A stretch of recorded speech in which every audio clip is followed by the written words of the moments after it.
Guys and welcome back to my channel. यहाँ पे सबसे पहले कुछ क्वेश्चंस के आंसर है।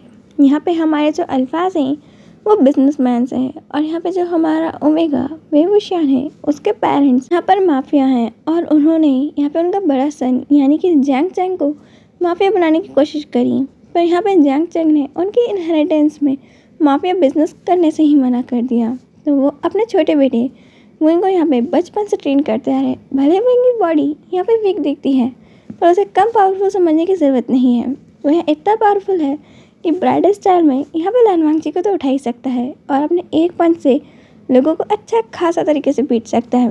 भले ही वो उसको यहाँ ज़्यादा कुछ चीज़ें भी याद नहीं है और वो यहाँ पे भी 5 साल के बच्चे जैसे बिहेव करता है, बट उसकी इतनी सारी एक्सरसाइज और मेहनत ऐसे ही वेस्ट तो नहीं जाने वाली है। आगे के पार्ट में यहाँ पे मिस्ट्री रिवील होगी, बट अभी के लिए आप इतना जान सकते हो। और पार्ट वहीं से स्टार्ट होता है जहाँ पर वांगजी वेवुशियन के पास बैठा हुआ था और बस उसके फेस को एडमायर कर रहा था। वांगजी बस विंग की ब्यूटी में खो चुका था। वो ये तक नहीं जानता कि वो कब से इसी तरीके से विंग को देख रहा है और विंग अपनी आंखें खोलने लगता है और जस्ट जैसे ही वो अपनी आंखें रब करते ओपन करता है वो अपने सामने वांगजी को देखता है और वो इतने करीब वो यहाँ पे देखकर पहले उसे ब्लिंक करता है। वो घबराया हुआ भी था और वो जल्दी से उठ के काउच पे बैठ जाता है। यहाँ पे वांगजी उसका रिएक्शन देखता है और फिर वो भी विंग से थोड़ा सा दूर हटता है क्योंकि वांगजी को विंग को बिल्कुल भी अनकम्फर्टेबल फील नहीं कराना है। यहाँ पे विंग उससे डर नहीं लगा था। वांगजी उत्तर में कहता है, विंग मुझसे डरो मत, मैं तुम्हारे गगा का फ्रेंड हूँ। विंग ये सुन के अब उसे देखने लगता है और वो कहता है कि आप मेरे गगा के फ्रेंड हो। वांगजी हमें सर हिलाता है और कहता है, मैं तुम्हारे गगा मेरे गगा यहीं पे काम करते हैं और तुम्हारे अच्छे गगा मेरे बिग ब्रदर हैं। विंग ये सुनने के बाद पहले वांगजी को देखता है और कहता है, गगा आप भी बहुत ब्यूटीफुल हो। वांगजी ये ब्यूटीफुल वर्ड सुन के विंग को देखने लगता है। तो वो कहता है, अच्छा क्या मैं ब्यूटीफुल हूँ? वांगजी नहीं जानता कि वो ये क्यों कह रहा है, पर यहाँ पे इसके सामने की पर्सन के मुंह से ये ब्यूटीफुल वर्ड सुन के वांगजी की धड़कनें बहुत ज़्यादा ही बढ़ चुकी है और उसे इससे बातें करना बहुत पसंद आ रहा है। यहाँ पे विंग कहता है, हाँ ये गगा जो फेरी टेल में फेरीज की कहानी सुनाते हैं, आप उनके जितना ब्यूटीफुल हो। क्या आप कोई फेरी हो गगा? यहाँ पे हमारा मासूम सा विंग यहाँ पे एक डेविल को यह एक फेरी समझने की गलती कर रहा है। पर वांगजी विंग की तरफ देख रहा था और विंग की इनोसेंट आईज जैसा सच में जानना चाहती है क्या वांगजी सच में कोई फेरी है। मैं उन्हें यहाँ पर लैंचे चैन की हंसने की आवाज़ आती है। लैंचे चैन विंग के इस क्वेश्चन में सच में हंस पड़े थे। जैंग चैंग और लैंचे चैन जस्ट अभी अभी आए थे और उन्होंने सुना कि विंग यहाँ पे वांगजी से पूछ रहा है वांगजी कोई फेरी है और वांगजी को यहाँ पे समझ ही नहीं आ रहा है कि वो क्या जवाब दे। और लैंचे चैन अब आते हुए कहते हैं, अच्छा विंग तुम्हें यहाँ पे वांगजी क्या फेरी नज़र आता है और तुम्हें अच्छे गगा फेरी नहीं दिखते और वो क्या ब्यूटीफुल नहीं है? तुमने अच्छे गगा के यहाँ पे ब्यूटी की तारीफ ही नहीं करी।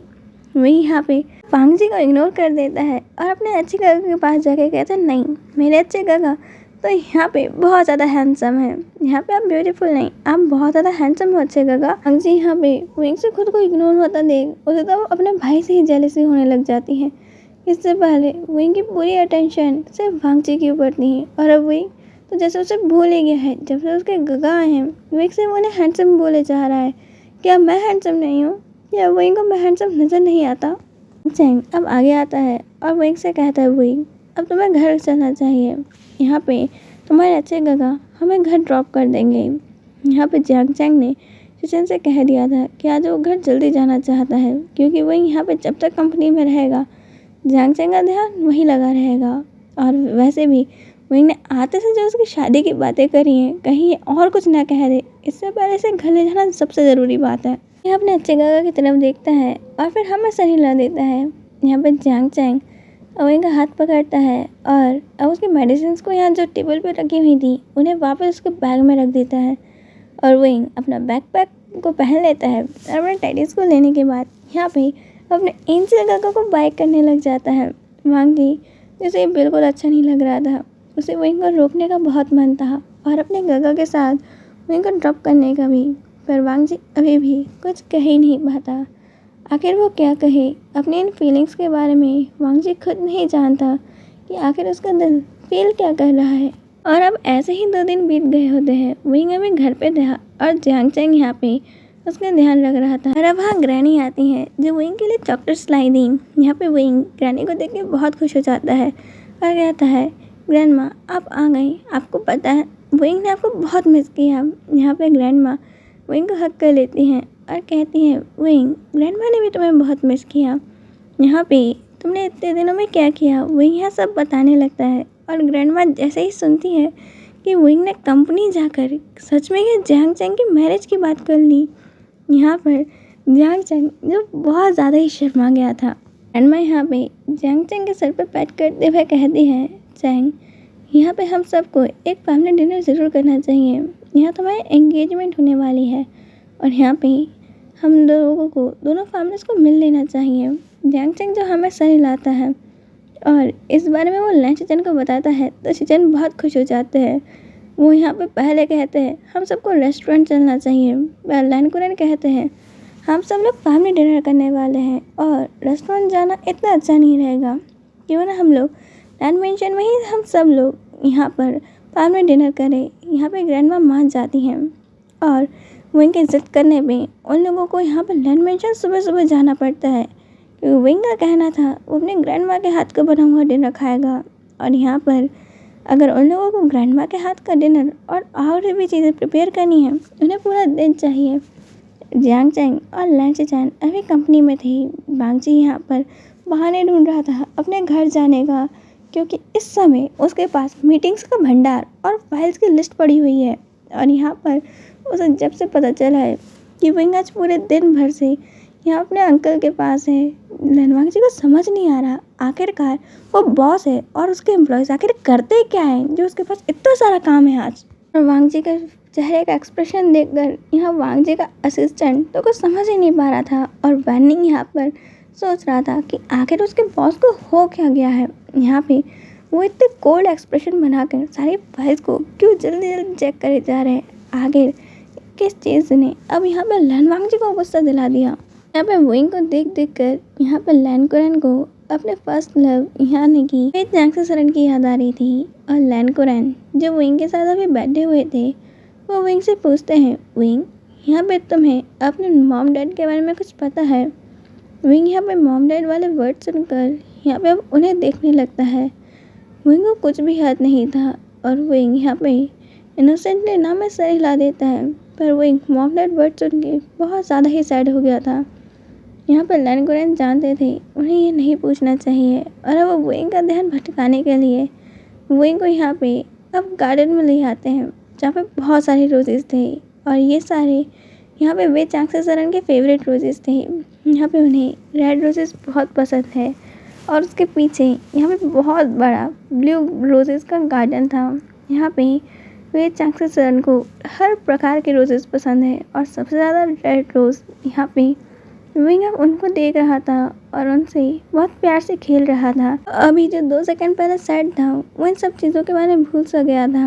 और लैन कुरन जो विंग को देखकर अब यहाँ पे अपने कॉलेज के दिनों के जियांग चैंग के बारे में और अपने प्यार के बारे में याद कर रहे थे जो अधूरा रह गया।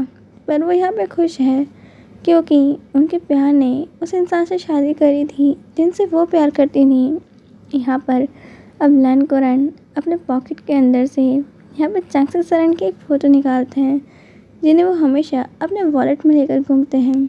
यहाँ पे कितने साल हो गए ना और देखो मुझे एक पर्सन मिला जो बिल्कुल तुम्हारे जैसा दिखता है। पता नहीं क्यों मुझे ऐसा लगता है ये तुमसे कनेक्टेड है। यहाँ पे तुम्हारे जैसे ही ब्यूटीफुल और उसके लिप्स के नीचे भी वही मोल है जैसे तुम्हारे पास था। मैं जानता हूँ तुम अभी कहीं खुश होगी अपनी फैमिली में। और यहाँ पर मैं सिर्फ तुम्हारी यादों में खुश हूँ। मैं बहुत खुश हूँ कि आखिरकार मैं तुम्हारा फ्रेंड था। यहाँ पर लैन कुरन यही सब कुछ सोच रहे थे और उतने में उन्हें कार्स की आवाज़ आती है। शाम हो चुकी थी और यहाँ पर लैन वांग जी, लैन चेचन और जियांग चैंग अब वहाँ आते हैं। वो सब लोग देखते हैं कि यहाँ हॉल में कोई नहीं है और सर्वेंट से पता करने के बाद उन्हें पता चलता है कि लैन कुरन और विंग गार्डन में है। अब वो तीनों वहाँ आते हैं और विंग यहाँ रोजेस के साथ खेल रहा था। जांग चैंग उसे रोजेस के पास देखकर यहाँ अचानक से घबरा सा जाता है। उसके चेहरे के एक्सप्रेशन देख के कोई समझ ही नहीं पाता कि आखिर उसे हुआ क्या। यहाँ पे विंग को जल्दी से जांग चैंग जाता है और उन पूरे रोज़ के गार्डन से दूर खींच लेता है और जांग चैंग के चेहरे पर चिंता साफ साफ नजर आ सकती थी। यहाँ पे जांग चैंग विंग से कहता है, विंग मैंने तुम्हें कितने बार मना किया है, इन रोज़ गार्डन्स के पास मत जाया करो। यहाँ पे इनोसेंटली जांग चैंग को देख रहा था और उसके चेहरे पे इतनी ज़्यादा चिंता देख के विंग यहाँ कुछ नहीं कहता और यहाँ पे हमें सर हिलाता है और विंग को यहाँ सैड होते देख के यहाँ पे वांग जी आगे आता है और विंग से कहता है, विंग क्या तुम हमारा पूरा मेंशन देखना चाहोगे। विंग यहाँ पे खुश हो जाता है और यहाँ पे अपने फेरी के पास पहुँच जाता है और लैनकुरन अब जांग चैंग से पूछते हैं, जांग चैंग हम जब से मिले हैं मैं तुमसे ये पूछ ही नहीं पाया तुम्हारे पेरेंट्स कहाँ हैं। जांग चैंग अपना सर नीचे झुका लेता है और कहता है, हमारे पेरेंट्स अब इस दुनिया में नहीं है। यहाँ पर लैनकुरन अब उनसे उनके पेरेंट्स का नाम पूछते हैं और जांग चैंग बताता है कि मेरे फादर का नाम वे चांग से और मेरी मदर का नाम वे चांग से सरन है। लैनकुरन ये नाम सुन के शॉक्ड हो गए थे और उनको ऐसा देखकर लैनचजन पूछते हैं, अंकल आपको क्या हुआ। यहाँ पे लैनकुरन अब जल्दी से उसी फ़ोटो को वापस निकालते हैं और जांग चैंग को दिखाते हुए कहते हैं, क्या ये तुम्हारी मदर है। यहाँ पे जांग चैंग अपनी मदर के बैग इनके पास देखकर शॉक्ड में था और हमें सर हिलाता है।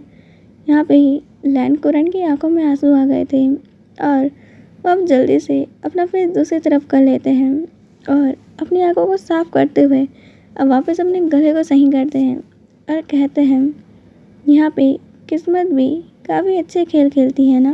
जांग चैंग को कुछ समझ ही नहीं आ रहा था और जैसे ही लैनकुरन उन्हें बताते हैं कि यहाँ पे विंग के मदर और फादर के पुराने फ्रेंड्स हैं। यहाँ पे ये सुनने के बाद जांग चैंग घबरा सा गया था।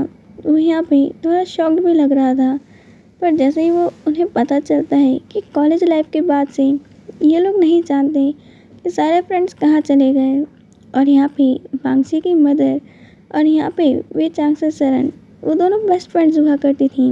पर जब से कॉलेज लाइफ ख़त्म हुई सब लोग कहाँ चले गए और किन कामों में इन्वॉल्व हो गए उसके बाद से किसी ने किसी को नहीं देखा। ये बात सुन के जांग चैंग थोड़ा रिलीफ लग रहा था पर यहाँ पर लैनकुरन को सैड देखते हुए वो कहता है, अंकल आपको चिंता करने की ज़रूरत नहीं है। विंग और मैं एक दूसरे को बहुत अच्छे से संभाल चुके हैं और यहाँ पर विंग अब हमारे पेरेंट्स के बारे में अब कुछ याद भी नहीं है। लैनकुरन पूछते हैं, यहाँ पर जहाँ तक मुझे याद है तुम्हारे फादर का बिजनेस हुआ करता था, आखिर तुम यहाँ पर अपने फादर का बिजनेस क्यों नहीं संभाल रहे हो। जांग चैंग इसमें कुछ कहता नहीं है और यहाँ पर उसे शांत देखकर लैनकुरन कुछ आगे पूछते नहीं हैं क्योंकि ये सही नहीं रहेगा। वो यहाँ पर कहते हैं, अच्छा क्या तुम अपने मदर की पिक्स देखना चाहोगे। मेरे पास तुम्हारे मदर और फादर के बहुत सारी पिक्स हैं और तुम्हारे फादर सच में बहुत ज़्यादा शैतान हुआ करते थे। जांग चैंग ये सुन के हंसते हुए कहता है, हाँ मुझे पता है, मॉम हमेशा कहती थी कि विंग डैड पे गया है। को पता है विंग भी यहाँ पे डैड के साथ मिलकर मॉम को परेशान करता था और एक बार तो मॉम किचन में यहाँ पे खाना बना रही थी और इन लोगों ने नकली यहाँ पे छिपकली ला के मॉम को डरा दिया था। लैनकुरन ये सुन के हंसते हुए कहते हैं, हाँ जांग से सरन को हमेशा छिपकलियों से डर लगता है और यहाँ पे सच में विंग तो अपने डैड पे ही गया है, उसे भी लोगों को डराने में बहुत मज़ा आता है। जांग चैंग कहता है, हाँ आपको पता है यहाँ पे ऐसे बहुत सारी बातें हैं। यहाँ पे एक बार तो डैड और विंग ने मिलके मॉम के कपड़ों के अंदर नकली स्पाइडर्स डाल दी थी। ये सुन के लैनकुरन कहता है, लगता है तुम्हारे डैड को और विंग को अपनी मॉम को परेशान करना बहुत पसंद था। लैनकुरन यहाँ जांग चैंग से ये सारी बातें सुन के बहुत खुश थे और यहाँ पे जांग चैंग हमें सर हिलाते हुए कहता है, हाँ यहाँ पे डैड हमेशा विंग को नई नई शैतानियाँ बताते थे और मॉम भी नहीं कहती थी, बस इन्हें डांटती थी और यहाँ पे कान पकड़ के इन लोगों को बाहर गार्डन में खड़ा कर देती थी। लैनकुरन कहते हैं, लगता है तुम अपने मॉम पे गए हो, यहाँ पे तुम्हें ज़्यादा मस्ती पसंद नहीं। विंग कहता बिल्कुल नहीं, यहाँ पे मॉम बहुत मस्ती करती थी। आपको पता है यहाँ पे विंग और डैड की इन मस्तियों के बाद मॉम के रिवेंज कितने ज़्यादा डेंजरस होते थे। और मैंने और मॉम ने जब डैड और विंग सो रहे थे इनके कान के आसपास यहाँ पे चारों तरफ हमने घड़ी रख दी थी और यहाँ पे सारे टाइम में हमने एक एक मिनट के बाद अलार्म लगाया था। और पता है जब वो सारी घड़ियाँ एक साथ बजी थी तब तो यहाँ पे डैड और विंग के यहाँ पे चेहरे देखने वाले थे, वो लोग कितने ज़्यादा शॉक्ड हो गए थे। यहाँ पे डैड और विंग तो यहाँ पर मॉम को ढूंढ रहे थे और मॉम ने उनका फेवरेट फूड बनाया था और उन दोनों का गुस्सा पूरा ही छूट गया और वो लोग सिर्फ खाने में जुट गए। एनकुरन यहाँ पर जंग चैंग से अब उनके फैमिली मूवमेंट्स के बारे में सुनकर बहुत ज़्यादा खुश थी। लैनकुरन पूछते हैं, वैसे तुमने विंग को यहाँ पे गार्डन के पास जाने से मना क्यों किया? क्या यहाँ पे कुछ है? और तुम्हारे पेरेंट्स की डेथ वो कैसे हुई? जैंग चैंग इन दोनों सवालों पे चुप हो जाता है और उतने में यहाँ सर्वेंट्स आके उन्हें बोलते हैं कि यहाँ पे डिनर टेबल पे डिनर लग चुका है। और जैंग चैंग ये सुनते ही वहाँ से चला जाता है। लैनकुरन और लैंचजान भी यहाँ जैंग चैंग के पीछे पीछे आते हैं और विंग यहाँ मुस्कुराते हुए वांगजी के पास बैठा हुआ था और उससे बातें कर रहा था। जैंग चैंग उसके पास जाता है और जैंग चैंग को देखकर विंग उसके पास चला जाता है और वो दोनों आजू बाजू में बैठ जाता है डिनर टेबल के। लोग डिनर स्टार्ट करते हैं और विंग कंटिन्यूसली बोले जा रहा था। यहाँ पे वैसे तो लैनकुरन के नियमों के अनुसार यानी कि लैन परिवार के नियमों के अनुसार खाते समय कोई बात नहीं करेगा और ये डाइनिंग टेबल डिनर टेबल हमेशा शांत ही रहता है। पर यहाँ पे आज तो ये सारे नियम पता नहीं कहाँ मर रहे थे, क्योंकि सारे सर्वेंट भी शौक के मारे इन्हीं ताड़े जा रहे थे। और जैंग चैंग विंग की सारी बातें सुनते हुए उसे अपने हाथों से खाना खिला रहा था। ग्रैंड मम्मी विंग की प्लेट में ढेर सारा फूड रख रही थी और यहाँ पे उसे अच्छे से खाने को कह रही थी। विंग यहाँ पे आराम से बैठ के खाना एंजॉय कर रहा था और वांगजी सिर्फ विंग को प्यार से नजरों से देखे जा रहा था। आज के लिए इतना ही, हम मिलेंगे नेक्स्ट पार्ट के अंदर। बाय।